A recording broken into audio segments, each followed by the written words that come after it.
Kalau hidupku hanya untuk membawa derita,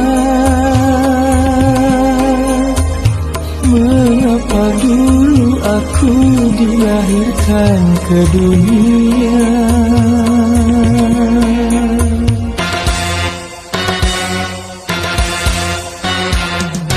Kalau diriku hanya menjadi buah hinaan,